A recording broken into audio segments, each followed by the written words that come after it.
إن للمتقين عند ربهم جنات النعيم أفنجعل المسلمين كالمجرمين ما لكم كيف تحكمون أم لكم كتاب فيه تدرسون إن لكم فيه لما تخيرون أم لكم أيمان علينا بالغة إلى يوم القيامة إن لكم لما تحكمون سلهم أيهم بذلك زعيم أم لهم شركاء فليأتوا بشركائهم إن كانوا صادقين. Allahumma arhamna bil Quran. Tanyakan Muhammad pada mereka, siapa yang bertanggung jawab atas keputusan ini? Atau mereka punya sekutu selain Allah, di mana Allah mereka duakan, tigakan, mungkin berhala-berhala mereka, sesembahan mereka. Kalau memang mereka benar, suruh datang itu semua sekutu-sekutu selain Allah Subhanahu wa Ta'ala. Am lahum syuraka. Apakah mereka punya sekutu-sekutu selain Allah? Ayah bunda rahmati Allah Subhanahu wa Ta'ala, nggak mungkin beres rapi hidup kita kalau ilahnya, Tuhannya lebih dari satu. Nggak usah ilah, Rob, sesembahan kita. Kalau di rumah bapaknya ada dua, puyeng itu. Apalagi kalau bapaknya tiga, empat, lima. Nah, berantakan sudah. Tanyakan aja sama semua bawahan. Kalau atasannya banyak, bingung dia itu. Mau nurutin yang mana? Karena itu, la ilaha illallah. Tidak ada ilah kecuali Allah aja. Cuma satu ilah. Dia adalah Akbar yang paling besar. Dialah Al-Azim yang paling agung. Dialah Allah Al-Ali yang paling tinggi. Dialah Allah Subhanahu wa Ta'ala Al-Halim yang maha lembut. Al-Latif yang maha lembut. Al-Halim maha penyantun. Dialah Allah Al-Ghafur yang maha pengampun. Dialah Ar-Rahman yang maha memberi. Dialah Allah Ar-Rahim yang maha penyayang. Dialah Al-Hafiz yang maha menjaga, memelihara. Dan dia segala-galanya. Satu. Jadi pelajarannya ya bunda, kalau banyak sekutu-sekutu selain Allah, nanti puyeng sendiri. Bingung sendiri. Ayo bunda. Pelajarannya yang pertama, la ilaha illallah. Tidak ada ilah kecuali Allah. Dan ini fondasi dasar ya bunda. Bakal tersesat jalan kalau nggak ketemu ini. Kata Rasulullah SAW, Iftahul jannah, la ilaha illallah. Kunci surga itu, la ilaha illallah. Mau sholat, mau puasa, mau sedekah, mau zakat, mau haji, umrah beribu-ribu kali. Kalau punya ilah selain Allah, waduh berantakan sudah. Karenanya satu itu kunci surga. Dan kepastian dari Rasulullah, man Man qala la ilaha illallah dakhala jannah. Siapa yang mengucap la ilaha illallah, tidak ada ilah kecuali Allah, pasti masuk surga. Dan bagaimana Ustaz kalau dulu terlanjur pernah melakukan syirik? Syirik yang khafi maupun syirik jali. Syirik yang sembunyi-sembunyi maupun terang-terangan. Kami sholat, kami puasa, kami zakat, tapi pernah datang ke dukun, misalnya.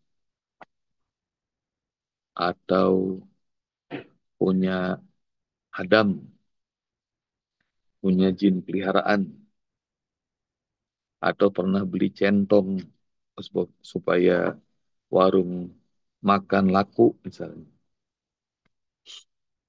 Atau pernah ngirim telur, misalnya. Bertobat, ya benar. Bertobat sungguh-sungguh. Dan meskipun ada ayat yang mengatakan bahwa Allah Subhanahu wa Ta'ala mengampuni segala sesuatu, tapi Allah nggak mengampuni dosa syirik. Inna Allah la yaghfiru ayyushraka bihi wa yaghfiru duna dzalika liman yasha. Allah tidak akan mengampuni tindakan syirik, tapi Allah ampuni dosa selain. Ayat ini ntar cek ada berapa dalam Al-Quran. Allah tidak akan ampuni perbuatan syirik. Namun dosa-dosa lain bisa Allah ampuni.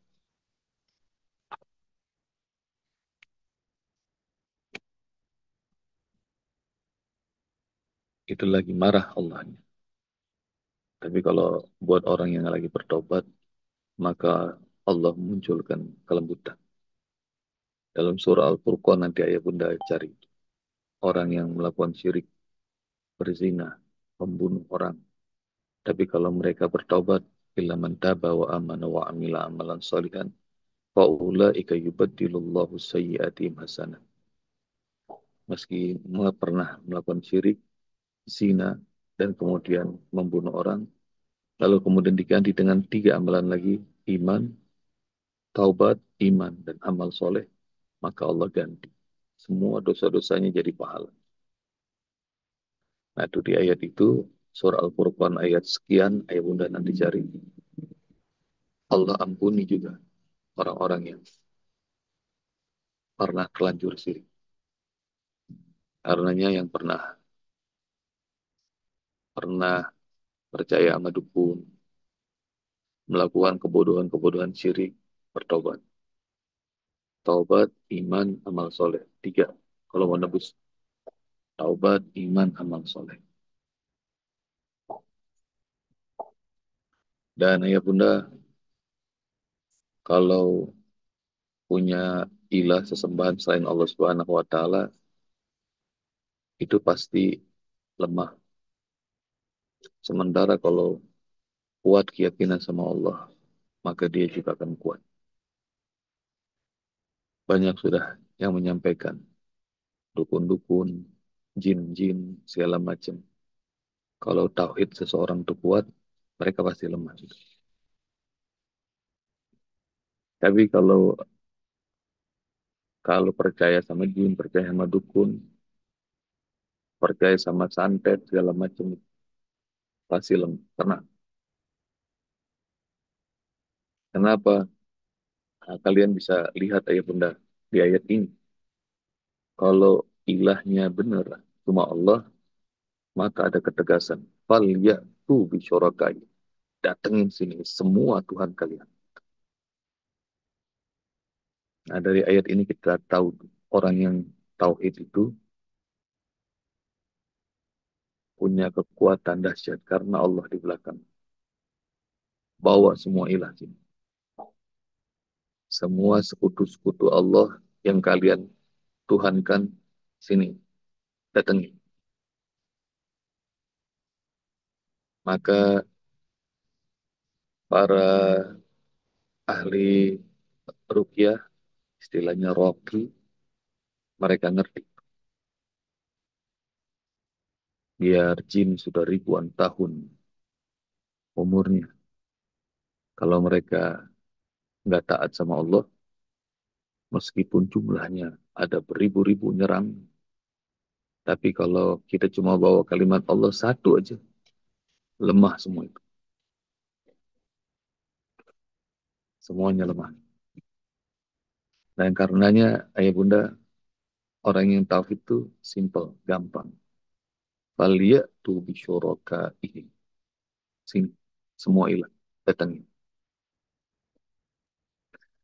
Ayah bunda pernah ngedengerin kisah epik anak muda yang ngebunuh makhluk gede, menyeramkan nggak?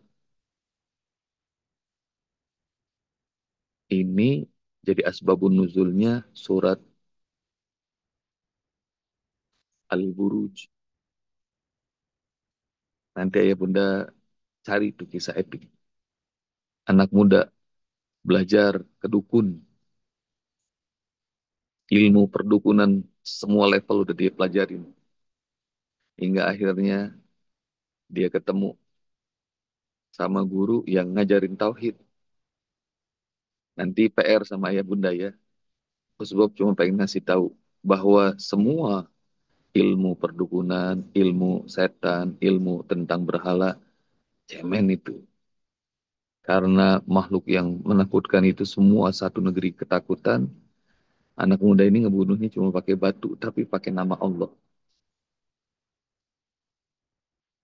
Nanti cari kisahnya. Filmnya YouTube juga banyak tuh. Dalam berupa kartun, kisah anak muda itu. Dan anak muda itu mau dibunuh oleh raja dan tentaranya, mau dijatuhin dari gunung, nggak mati. Mau ditenggelamin di laut, nggak mati.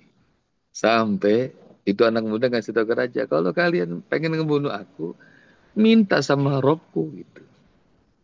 Jadi ini anak Valia tuh bisyorokaim. Sini datengin semuanya. Gitu. Jadi tauhid tuh ayah bunda hebat, keren, menguatkan. Terus implikasinya dalam hidup kita adalah ya bunda, hidup kita ini buat Allah, mati kita buat Allah, bekerja kita buat Allah, tidur kita buat Allah, makan kita buat Allah. Segala-gala harus buat Allah, baru keren. Arisan buat Allah. Emang bisa sebab arisan buat Allah? Bisa. Niatin berangkat arisan silaturahim. Karena perintah Allah. Tuh, arisannya buat Allah. Main sepeda, motoran, San Mori, usbab. Bisa nggak? Bisa. Buat Allah. Aku olahraga ya Allah untuk mengikuti sunnah Nabi dan mencari keridoanmu tuh buat Allah. Masak bisa nggak usbab buat Allah? Bisa. Ya Allah, aku masak untuk berbakti kepada suamiku demi mencari ridhomu ya Allah. Aku masak untuk kesehatan anak-anakku demi mencari ridhomu buat Allah. Nah, saya pengen sampaikan kepada ayah bunda, kalau niatkan buat Allah, maka jadi hebat langsung. PR-nya buat ayah bunda cari itu ya, kisah anak muda hebat nih, yang menjadi asbabun nuzul surat Al-Buruj. Dia tantang semua muanya itu. Raja dia tantang, dukun-dukun dia tantang. Dia mau dilakukan percobaan pembunuhan berkali-kali nggak mati-mati. Dan satu negeri akhirnya beriman pada Allah.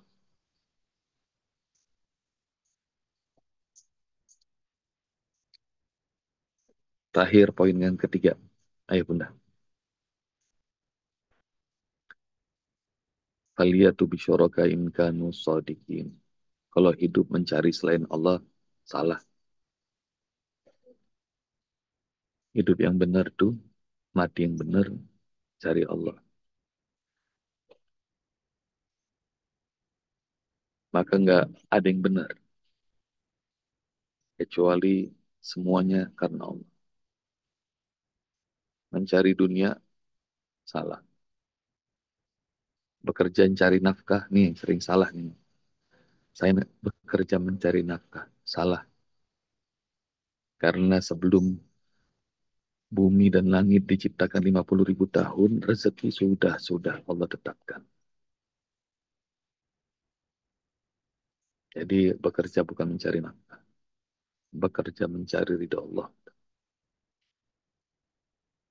Maka itu yang disebut inkanu shodiqin. Kalau kalian benar, tunjukin.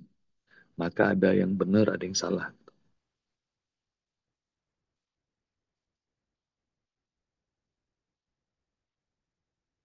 Jadi semua yang masih keliru, ayah bunda, kita benerin. Termasuk ngaji ini. Kalau nggak ikut kelas USPOP, nggak enak nih. Ntar pas diajak murojaah sama Besti, nggak bisa. Ah, kalau nggak enak, itu karena manusia. Jadi niatin saya tolabul ilmi, ikut kelas online, karena beliau. Sampai nanti ayah bunda berlatih untuk hidup secara benar menurut Allah Subhanahu wa Ta'ala. Nah, itu ayah bunda, itu kekuatan yang mengalahkan sekutu-sekutu selain Allah, kekuatan uang, kekuatan kesehatan, kekuatan politik, kekuatan sosial, kekuatan ekonomi, kekuatan hukum, kekuatan apapun, semua lemah kalau dibandingkan kekuatan Allah. Karenanya semua kekuatan yang ada di dunia ini harus diselaraskan supaya benar,